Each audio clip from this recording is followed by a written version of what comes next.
it's about Officer Jax who actually inadvertently kickstarts the invasion. Um, he going into the white light. Okay. um, and he opens up a portal to another dimension.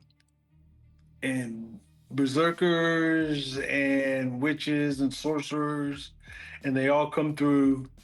And for the most part, they look like us. Obviously, the sorcerers and the mages, they all look like us, but the berserkers can alter their form to look like us. Okay. So they're in this world and they're starting to take over some stuff.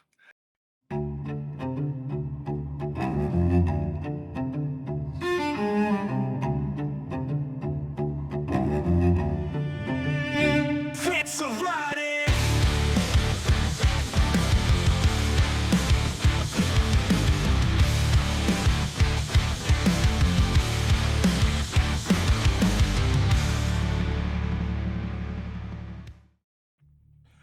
Good evening, everybody. This is Sean, your host this evening with Fitz of Writing. We're here with another author interview. This gentleman has just released in January of this year his fifth book out of all of his compilations, second series that he's working on. So as usual, we're your one-stop shop for the next book to read. We're going to let him talk to you all about it and make sure that it appeals to you guys. And then after that, we'll talk some writing and some craft. I'm sitting here tonight with J.R. Lightfoot. And how are you doing tonight, sir? And I'm doing good. I'm doing good. How about yourself? Cannot complain as long as the coffee stays warm. I'm a very sleepy man lately. I don't know why.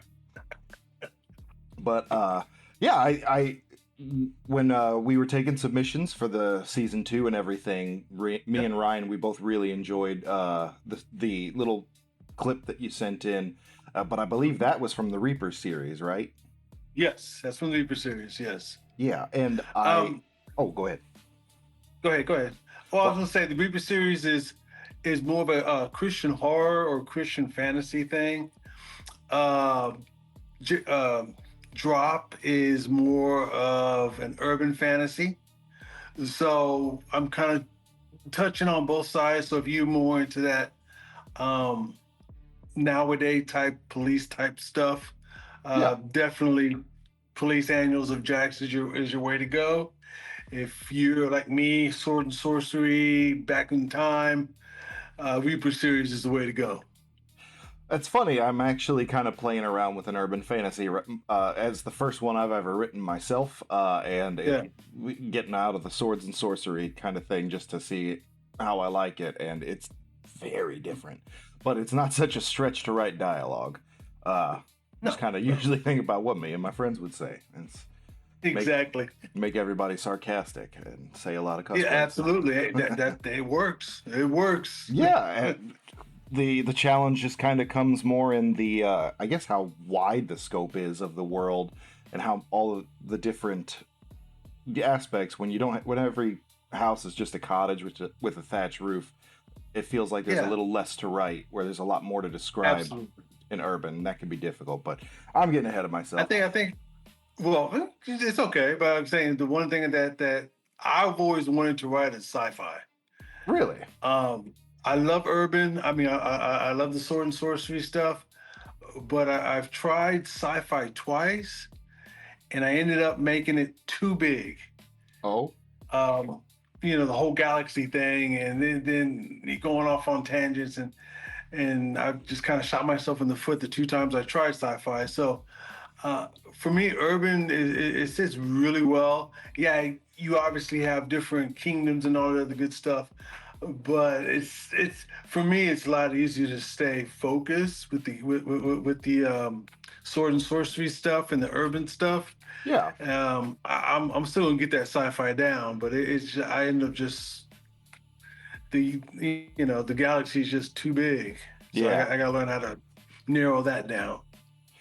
Yeah, well, one thing that a lot of authors do, we're just diving into writing stuff right off the bat, but one thing that I've seen a lot of folks do when they write a real big world and everything is they kind of like write their linear main plot and they're starting to make little, like, sometimes like novellas and stuff, little offshoots about other stuff to provide context to the world. And it's Something Oh, I never okay. noticed when I was younger, and it's something that I'd never really considered doing. But I do find that to be an interesting idea, and I mean, if you're trying to make any money at all, writing an interesting way Yeah, to exactly. be making a good, addition to your literary universe while still being able, like, giving yourself the opportunity to kind of Yeah, collect a little bit more sales and everything. So I right, the more I chew on it, the more I respect it. But just to get back to the folks who should be picking your book up and everything, for anybody who right, doesn't, right. know about the Reaper series or the Police Annals, go ahead and give us a quick elevator pitch for each, and then we'll kind of Okay, chew on them a little bit. cool, cool, cool. Well, if you look at the Reaper series, right now both series are 2 books. I'm actually working on the 3rd book of the Reaper series right now. Um, the Reaper series it's I use it as a Christian fantasy, but I've had a couple of readers say, "Man, that's Christian horror." I said, "Okay, peace." But anyway, it started out as a superhero, a Christian superhero. Okay. Jamal, who's the main character, Jamal.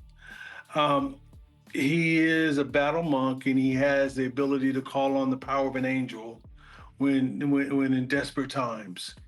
The setting actually is right after Jesus' ascension into heaven, and Lucifer and all his little buddies got kicked out of heaven. So they're all actually on Earth, and they're trying to find ways to get back into heaven and start the war again. And so God decided, now it's a war for mankind, and he's going to he equips these battle monks with the power of the angels. So that's kind of the basic thing. With Reaper, I wanted to not only get like the Christian monsters, the regular stuff, the demons, all the good stuff, but I use a lot of mythology, Okay. from Greek mythology, Norse mythology, Roman mythology. So I incorporated those monsters and some of their stories. Um, and then I also use modern monsters, the werewolves and the Draculas and all those sorts of deals, because I wanted to be able to kind of hit on each I don't know, each genre of monster, because each one has its own thing. So I Sure. wanted to Yeah. get on all of those. And then I kind of rewrote some, well, as an example, without actually shooting off, um, in Retribution, which is the 2nd book of the Reaper series, um, Midas is a bad guy, and I rewrote his backstory to where he's actually a fallen angel. Okay. So that'll give you some things. In Reaper, the first one, I actually rewrote the backstory of the Minotaur, and I brought him in to this world. So I wanted to bring a little bit of everything, to try to just kind of touch on everybody's stuff. Okay. Um, Did as you? far as Oh, I'm Go sorry. ahead. Well, I No, no, was you going to good. ask if, like, the Minotaur is also like a similar scenario, like another brand of fallen angel. Every Yes. Okay. I did want to ask about the Reaper series specifically. Part of the blurb that you sent us to just kind of give us an idea of what the story was about, or the long-standing arc, is that you've got the black and white sort of, either end of the spectrum's good and Right. evil, light and dark, Correct. and then, but it seems like you also take to, maybe in one of the books or both of them, introduce some gray in there with Jamal having to deal with the fact that maybe who he's protecting isn't all that great too. So kind of like a You're right. little bit of a soul searching and am I fighting for the right side kind of thing going on there. Right. Did any way you can talk about It that? actually, it kind of appears in both of them. Okay. Both of them. The first one and the second one. I will say there's one specific scene that comes to mind right now within the first one. he's about to face off with werewolves, lycans. And before he goes to battle, he always asks for forgiveness. Lord, please forgive me for the battle, for killing that I'm about to do. Mhm. And they say, well, they look at him and they go, why are you praying? You're praying to kill. So that brings it, okay, am I doing the right thing? Am I not doing the right thing? Yeah. Is it okay to kill? But in the Old Testament, it says, "Thou shalt not kill." So he's got to try to battle. He's got to come to grips with that. And a lot of the monsters, a lot of monsters question him. You're no better than we are. Yeah. You're just another foot soldier who's sent to die. You're nobody. And then, of course, actually happens in both books as well, where there's characters, humans, who have actually voluntarily gone over to the Lucifer side. Sure. So now he's got, now in his mind is he's always saw the good, the man. I got to protect man. I got to protect, the young Christian faith. I got to do all this, and then turns around. And he's like, whoa, wait a minute. Why are you over there? Mm-hmm. Why are you trying to kill me? So yeah, there's parts of it where he's got to deal with, I'm sitting here to protect you, but you're kind of attacking me. So now I got to kill. How can I protect you and kill you in the same breath? So yeah, there's that conflict that goes on. There's an inner conflict of, am I doing the right thing? Am I righteous in what I'm doing? And Right. then obviously, there's certain monsters that, they question them and, what makes you the good guy? Why am I not the good guy? Why am I the bad? What makes me the bad guy? And he's got to come to grips with that because, in essence, as the Lycan pointed out, you're telling me to quit killing humans, but you're doing the same thing. Yeah. And I think that gives the opportunity for you as an author to do a lot of character depth, like it deep dives and really explore who Jamal Mhm. is, but also gives the reader something to connect to because you get to you feel for somebody who's got that real pure and almost adolescent view that there's just good and there's Yes. just bad, and then you Mhm. get thrown into a world that's got just full of middle of the road. Full of gray. Yeah, and Yeah. I think that could definitely contribute to like a really locked in read for everybody. And I kind of latched onto that little paragraph in your blurb whenever I was Yeah. doing that. I've been kind of researching that a little bit myself because like in what I'm writing right now, I don't want there to be a clearly defined bad guy. Everybody's got Absolutely. a moderately good reason for why they're doing what they're doing within their means, and I just feel like that's good for a good rich world, even if it is fantasy or even Yeah. if it is horror or anything that you're writing. Yeah. So kudos to you on Actually, that. you just kind of brought something up that me and a couple of people have always chewed on and read about and everything. It's kind of funny that you mentioned it. The concept of everybody has a good reason for what they're doing, and I say that because like we had this conversation. Why are the Marvel movies so much more successful than the DC movies? Okay. Well, DC movies, the bad guys just want to destroy the world. In the Marvel movies, people like, Thanos. I mean, he's got a legitimate, decent reason for doing what he's doing. Yeah. He's seeing all this hunger and all this, and he knows, the way to fix it is to eliminate half the population. So yeah, and I agree with you on that one. Is I try to come up with some bad guys that that the reader can relate to on some level, whether Yeah. it's a religious level or whether it's a motivational level, I think what really makes, yes, you always got to have that morally gray hero, but I think it works really best if there's a morally gray bad guy as well. Yeah, no, I Because absolutely yeah, agree. Um, Motivations for any character, good or evil, antagonist or protagonist, they should be relatable. right. And it sounds like you're working hard to put that in. Um, I don't want to force you to give any spoilers or any, too much away on that one, especially since you're working on the third part of a trilogy. So tell me a little bit about the Police Annals of Jax and how, kind of take me to the beginning to where you're at now with that one. Okay. To be honest with you, um, I know this is probably getting a little ahead of my time, but the reason Blood Gem is the very first book I wrote. It's the very, very first one. Okay. And the reason I wrote that one is, I'm a teacher and a coach. And I was sitting around, we were just kind of just having a conversation in my class one day. And I was like, why don't you guys read for fun?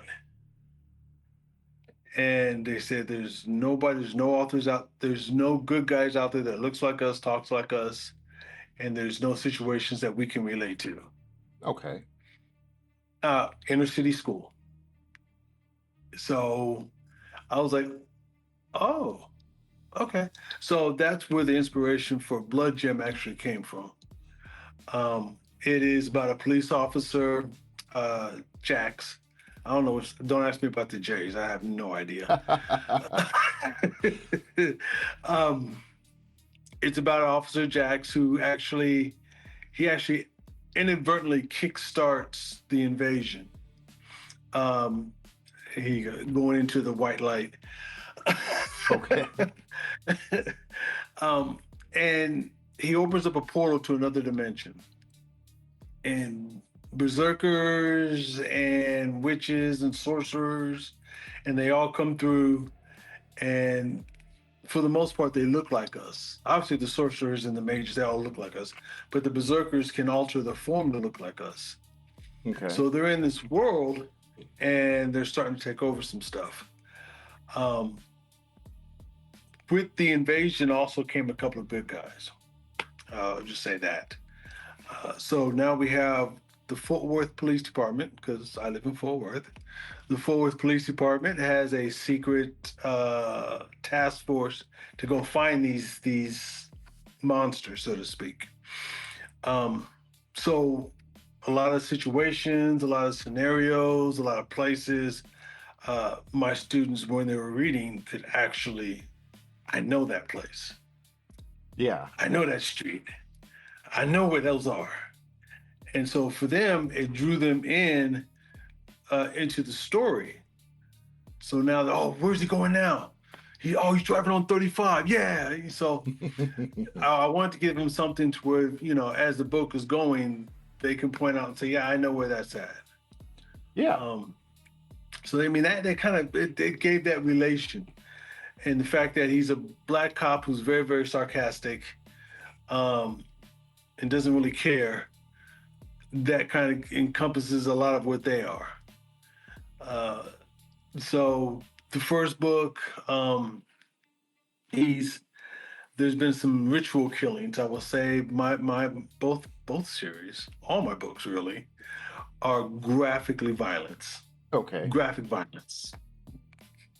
We're talking about, cutting open the midsection and stuff falling out, and yeah. We're cutting throats and chopping heads. Yeah, we get all the good stuff on my books. All the ooey gooey. All right. Yeah, no romance, but we get the good stuff on my books. Romance ain't necessary. So one thing that I also wanted to take away is the use of bullets. Because I mean, I'm a sword and sorcery guy. Love my swords. Two, I mean, I keep thinking of what's the name of that movie? Harrison Ford. Oh my gosh. But the guy has out and he's whooping up the knives and the swords, and then he just pulls out his gun and shoots them. I was like, Indiana Jones? Yeah, Indiana Jones, yeah. I was like, so what I did is I made the monsters impervious to bullets. Okay. So it's got to be all sword fighting and magic. Perfect. So which brings another element.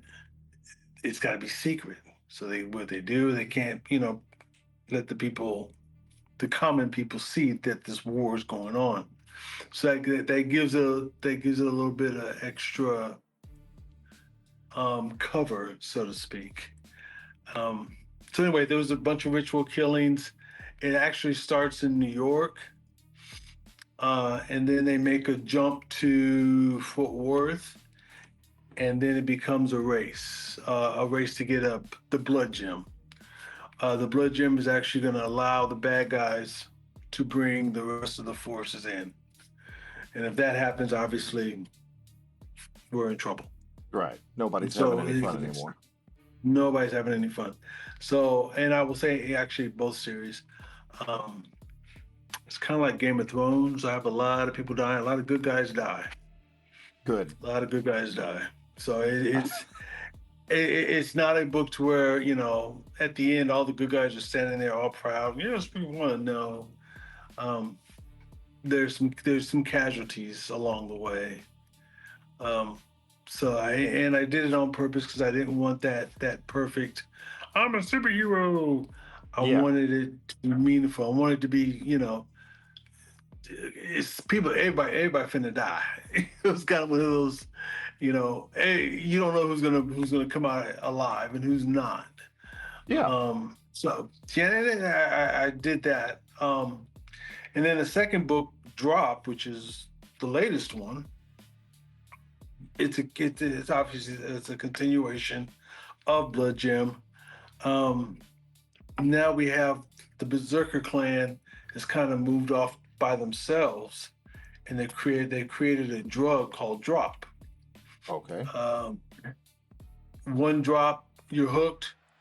It's undetectable. You're hooked, but you can't OD. So you have customers for life, so to speak. So we got that story going on, and then we got the continuation from the wizards and stuff going on. So in the second book, Jax is kind of fighting on two fronts. Right. Coming up with new and creative ways to try to undermine any kind of resistance. Right. I will say the second book in each series has really good twists at the end. Really good twist at the end, but neither here nor there. Yeah, don't answer any questions I ask that give away anything too big. Just tell me to read the damn book, and exactly. Okay, I mean, I'm a huge fan of I won't say that like I latch on to necessarily graphic violence, but books that have that in them typically are relatively high stakes and I would almost say realistic about the odds of everybody getting out of it okay. So I appreciate, like, as much as it kind of suspends your disbelief that sorcerers and giants, it sounds like, are coming through a dimensional portal, you can kind of ground everybody's expectations with the fact that, it is realistic, almost warfare, almost to some degree. Yes. Okay. And that sounds like you put some good thought into that. Is there going to be a third book in this one as well? Yeah. After I finish that sci-fi crap. I'm still trying to make that one work. You'll get there. I'm still trying to. You're working your way there already, with getting more modern and everything now from the swords and sorcery. But a lot of folks, you could, what the Doom series is out there, like making all of the demons and kind of crap against your sci-fi age Doomslayer and everything. So that's I'm trying to, I don't know, I'm kind of bouncing between an assassin or a bounty hunter. I guess I want to make it from the perspective of a bad guy. Okay. I'm pretty adamant on that one. I want this series, I want it to be from the perspective of a bad guy. I want the bad guy. So, I mean, I guess that's probably where I'm crossing my stuff up. But I really want to write a book, this one, from the point of a bad guy. I don't want it to be another good guy. I want it to be a straight running butthole. Okay. That I mean I like that. I like the idea of playing with that and not your protagonist doesn't necessarily always mean that they're the hero of the story. And I think Right. that would be probably a good way to keep you interested and not feel like you're writing the same story and everything with getting Exactly. through. So yeah, I think that's a good way to go. And everybody loved Boba Fett in Star Wars. So I mean, There you the go. dude just got himself a little mini series a few years back. So Yeah. yeah, Then he I gets eaten would. up by a big old lizard or whatever that thing was. I have, but it spat him back out right onto Disney Yeah. Plus. And so, yeah, I mean, I think that there is an avenue for telling stories like that, if I could talk. Yeah. And I'd be interested to see how that all works out for you. And then Yeah.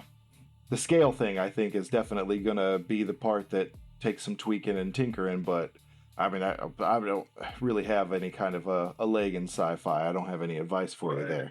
But we can kind of bleed over into the writing aspect. For any new authors that are out there, as somebody, did you publish? I'm sorry, Blood Blood Gem. Gem. I couldn't remember if it was Mhm. Jewel Diamond Blood Gem. Did you publish that twice? Because when I looked you up on Amazon, I saw it on there twice, and one of them looked like something. Yes. Are they Well, what I different did was- editions? The only difference is the cover. Okay. Yeah, when I first wrote it, I had no idea what I was doing. So I went on. I didn't know about getting somebody else to work on it for me because I can't draw for doo-doo. Me neither. Yeah. So I grabbed a couple of pictures, put them together, and that was the cover of Blood Gem. And then when I got into Reaper and I figured out, oh, okay, there's people who will, help me with this stuff. And I was like, yeah, because Blood Gem looks kind of basic. So I went back and had somebody redo Blood Gem, the cover of Blood Gem. Nice.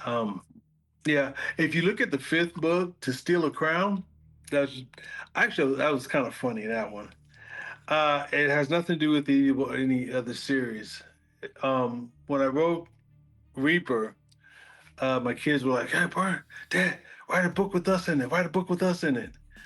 I was like, "Okay, whatever." So that one actually has three main characters, and they are my kids. And the cover is actually my kids in costume. Oh yeah. Okay. And I'd be, somebody was, that's AI. I'm like, it's not AI. Yeah, it's AI. It's AI all day long. AI. I'm like, no, that's my kids. Yeah, everybody thinks everything's AI anymore. He's like, yeah, exactly. He goes, your kid? Yes, that's my kids on the green screen with me with a camera. That's all that is. I dressed them up. They wanted to be on the cover of the book, so there they are. You can't was be like, yeah. angry here. You can't be angry. Okay. Well, so one thing I really wanted to shout your praises for here, what you were just talking about, and I was going to ask about this either way when you put, a little bit about yourself right at the end of that the survey that we gave you, was that the teaching in the inner city was your inspiration for starting to write. You kind of went into that a little bit, and I think that that's awesome that you picked up a known issue that you were hearing about in your classroom and did something about it. Did something that you could do about it all on your own and everything too. And I think that you should be commended for that. I think that everybody should give you a round of applause and give you some attention. That you wrote a whole book just to give your students something to read and hopefully share around and kind of foster a love for reading. Because it's crazy. It's crazy, in education. I mean, I don't care about the test, what the tests say. Our kids don't read and don't know how to read. I mean, they don't know. it might be because when I was growing up, I had my dad was in the Navy, so I grew up overseas. Okay. Um, and I had a teacher third grade, fourth grade, and they said third grade. This was in Iceland, and they said once a week we are going to spend an hour or whatever it was reading. Bring in whatever you want to bring in. Comic books, I don't care. Just bring it in and sit and read. And it started with me. It started reading Conan the Barbarian. It's Okay. my love of that stuff. But it Makes sense. evolved into reading novels about Conan. Until a house fire, I had every Conan novel ever written Oh no. from my childhood. So I mean, from comic books to novels to just then just became the love of reading. Give me something to read. I gotta read. Give me something to read, and that's something that these kids aren't getting. They're the only time they read is when they're forced to in school, and that's I'm sorry, nobody likes to read Romeo and Juliet. And it's a Yeah. good story. Don't get me wrong. I get it. All that, other, but come on now, it's Yeah. horrible. Meeting them in the middle though, and giving them something that they Yeah, can actually kind of connect with personally, like what you said, yeah, calling out the streets and where they were going and everything like that, is a great way for at least to get their feet wet with it, and yes, exactly. with several of them, I'm sure it kind of was like, well, what else is out there? And Yeah, it really helps kind of just blow the brain up with everything, like as far as curiosity, critical thinking, and seeing things from other points of yeah, view, maybe. And yeah. that I've got two daughters. My older one is just got into her teenage years, and she's real into reading. Does it for pleasure. I'm good for that. I'm happy. Yeah. I'm not good for that. I'm good with that. I don't know how much I helped, but the little one, she's just learning to read, and I'm hoping that I get the same effect out of her too. So Yeah. I think it Man, is it's valuable. it's important. It's important. I mean, not just for school. If you get the school part, Yeah. but just for life. Just you know, I I started writing way back before Blood Gem. I started writing to deal with the stress of work. Okay. Just lose myself in writing because I got tired of reading. Just to lose myself in writing. Just start typing, start on story, and just go. And doing that for 2-3 hours a night after a really messed up day, I was like, okay, I'm okay now. Yeah. Or something's going on in your life and it's just weighing down on you. I would get on the computer and just write for a little while, and then I'm okay, and I got a clear head, and I'm just okay. Let's go tackle the problem now. Now we're good. So I mean, that's where my love of writing started, was a way to escape. Yep. And a lot of our kids don't know, being able to cope with the stress, Hmm. um, which a lot of our kids today don't know how to cope with stress. They have absolutely no idea. Um, they lash out or they do other things, but they don't. And for me, reading and writing for pleasure was a way to deal with it. Because I am not gonna lie, when I was in high school, Cliff Notes. Yeah, there you go. I had like a limit for how many paragraphs made a readable one, and if it was more Yeah. than like 10, then like how many lines, no, I'd skip it. I Mhm. try to get the gist Yeah. from the context. So Yes. it took me a long time to find books that I was actually interested in, kind of like really falling into and everything. And then I Yeah. wound up just being a giant nerd with my fantasy, and Mm-hmm. even sci-fi. I'll wait for the movie, but the fantasy stuff and things that are just a little bit outlandish, like I don't necessarily find myself locking into much like real world stuff. but Mm. I grew up playing video games and stuff like that with all the, none of it took place in the real world. So that I'm fully aware that Right. that's just me. But Yeah. I didn't I know what. grew up playing Dungeons and Dragons, so Ah, you there know you where mine go. started. Ryan's gonna be mad he didn't get to talk to you. He's a Dungeons and Dragons guy. He wants to get me in on it, and I just don't have the time right now. But maybe someday. Yeah. I'm gonna edit that out though, so he doesn't hear me say it because I keep telling him no. And he'll think if he lays the pressure on that I'll do it.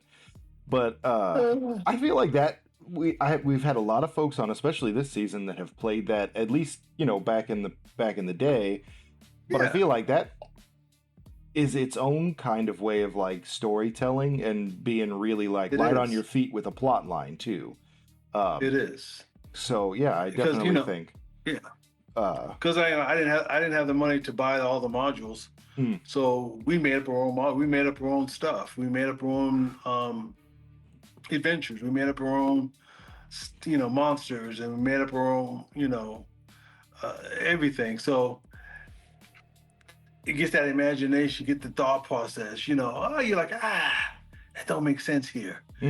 yeah, That monster would not be here. Okay, let's find a monster. Get the book. Gotta yeah, find a monster that actually be here. yeah. Yeah, I mean that's the way it was. I mean that's how you do it. You get a paper, pencil, the dungeon module, dungeon monsters. I did have one question though that I wanted to kind of touch on that I was curious about. So you said that Blood Gem was the first book you wrote out of all of them, Yeah. and then you just this year dropped the sequel to it. So when Mm-hmm. did Blood Gem come out? How long was the gap between those two? 9 years. Wow, did you find that like difficult to kind of step back into that world and keep it like pick up where you left off, or was it pretty easy? Actually, I wrote it. I wrote the sequel almost immediately, Oh, okay. What kept you from? and I didn't like it. Okay. Okay, I I know didn't that like it. feeling. I just did not like it, and I kept looking at it, and I didn't like the plot. I didn't like where the characters were going. I just didn't like it. So I put it away, and then I wrote Weeper, and then I wrote Steal a Crown. I didn't even call that really a book. And then after I finished with Reaper, I went to Retribution, and I was writing Retribution, and I got to a part in Retribution. I know where I wanted to go, Okay. and this is my problem with because if I don't write an outline, I know so many authors that I just freelance it, and the characters tell me where I have to go. Love it. I can do that, but I know where I want to end. I know where I want to end up. And with science fiction, my first book, I was writing it, and I was gone. I was loving it. I had this. This is great. And I got to the last chapter, and where I wanted to end up was not going to work with the rest of the book. It wasn't going to do it. Okay. And I was doing the same thing with Retribution. I was getting to a point where I was like, and so I was like, okay, let's pick up the other one again.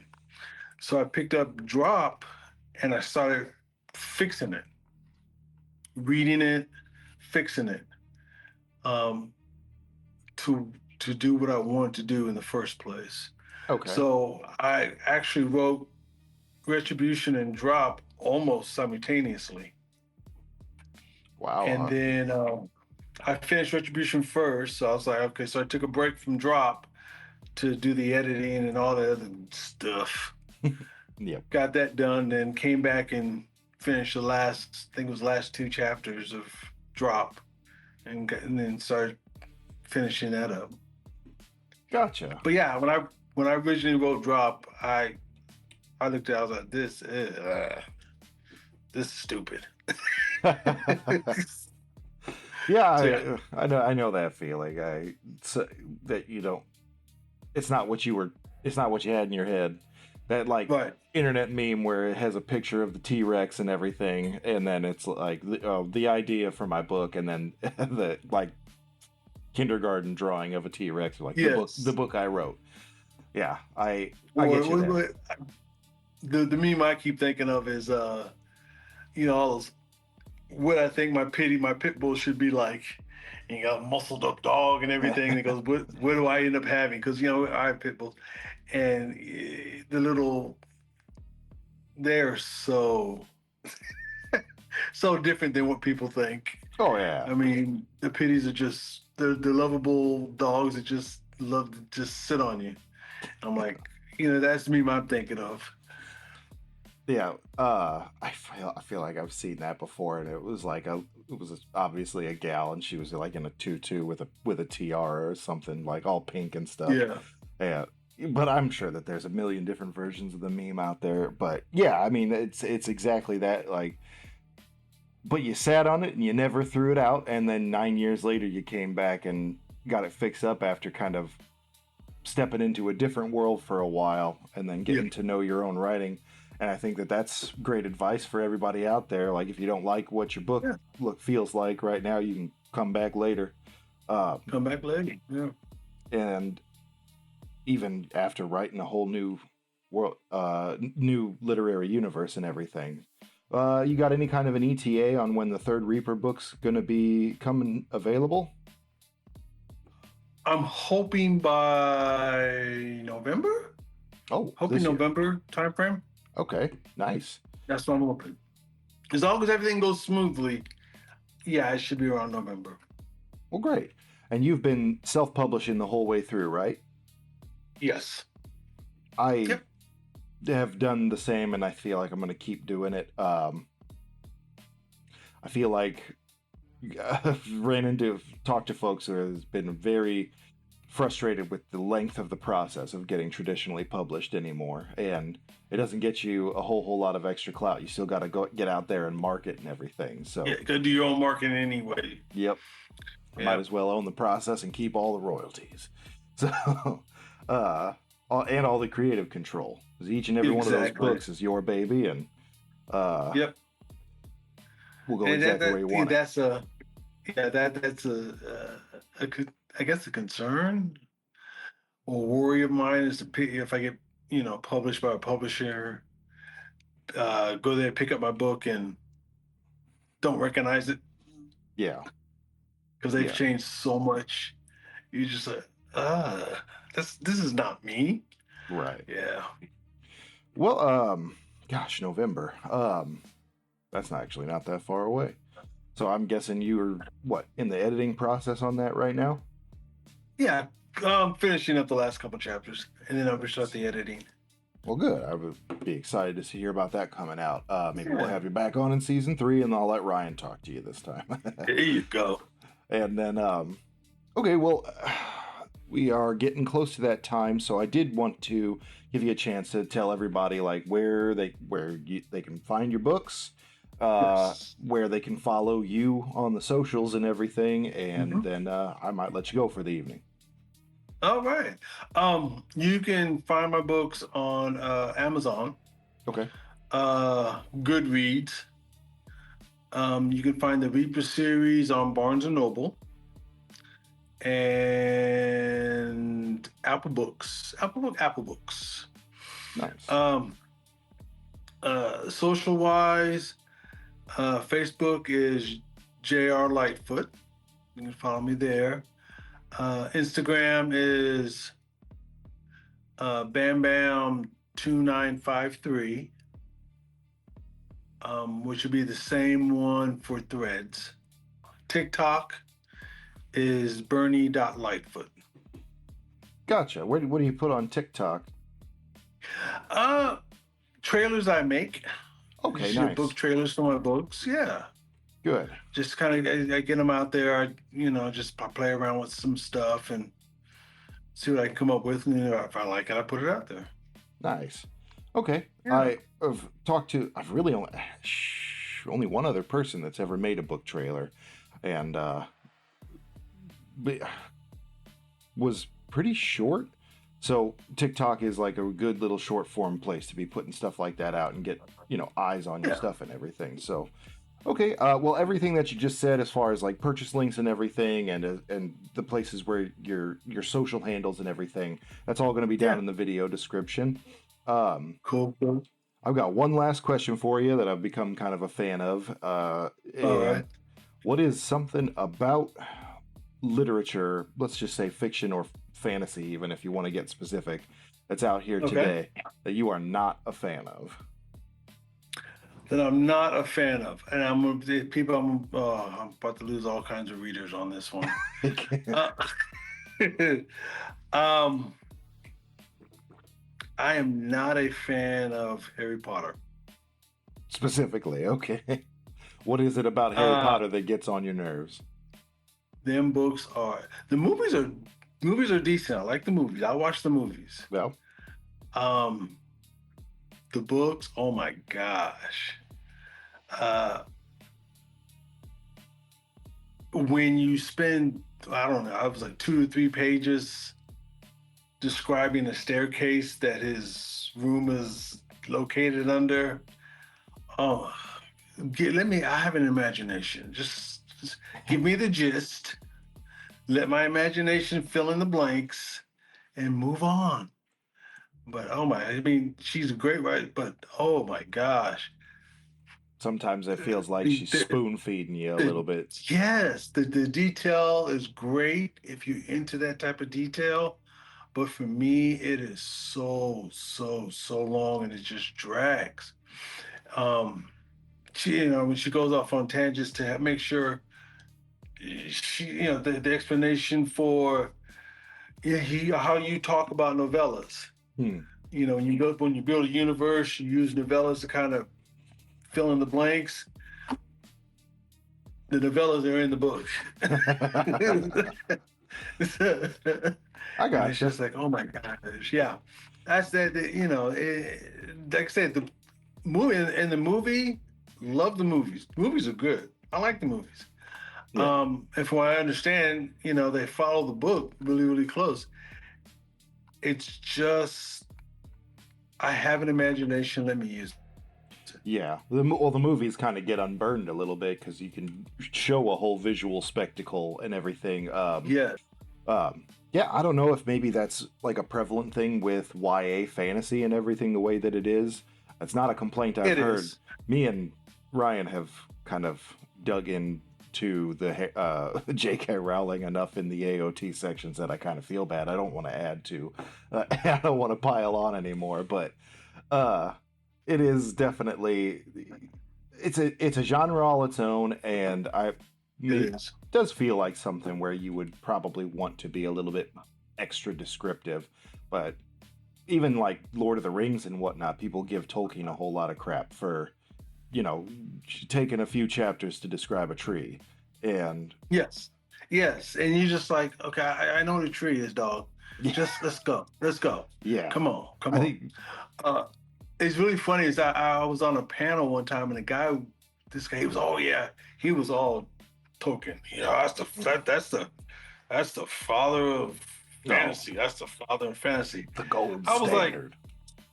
I was like, so Robert E. Howard, isn't it? Conan. Yeah, you might want to come back on that one, buddy. Yeah, I think Robert E. Howard is the man for fantasy. definitely Yeah, like that gritty, violent type, way more than Tolkien ever touched into it. Yes, Um, yes. Yeah, and that's all fine, and I think that each and every one of those folks, their writing style, like, was great for when it was coming out and everything. But I feel like people want their writing nowadays to be a little bit more streamlined and not maybe almost find it insulting when you're like, and the second step on the staircase looked like this, and go all the way up all 12 rises. Yeah. So Yeah. yeah, I can understand that kind of a frustration. Like, is there a story happening anytime? Yeah, is it? Yeah. So- You get into, if you like write a story about Dracula and you start talking about the first girl he bit, and you go into like 4 chapters on how he met that girl. and Mm. you're just like, okay, let's go back to this. This pull it back, baby, pull it back. Yeah. Well, I can say from your answer or whatever, for everybody who's thinking about writing, JR does not mince words or waste any time with his stories, and they sound action-packed, violent, and high stakes. If anybody has any questions for him that I didn't ask or wants any kind of info on it, he'll keep an eye on the comment section, so just drop your question Yes. there, and he will answer you for at least a little while. So use your time wisely.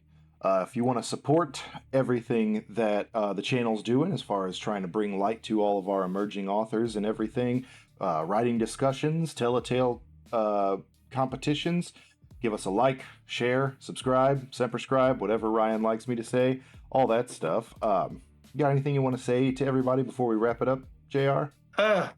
Just whatever your passion is, find it, read about it. Find something you like, find something that you're passionate about, find something that you want to read, and read. Lose yourself. Just enjoy it. I think that's one of the things that we have as a society, as a country, really have lost, and we really need to get back to it. Just find what you love and just lose yourself in the books. Yeah, I'll back that 100%. Make time for what you enjoy and what makes you smile. Yeah, absolutely. That's awesome. I'm really glad you came on. I had a really good time. Thank you, sir. So did I. I'm glad to hear that. We hope to see you again, but for now, we're All gonna right. fade to black.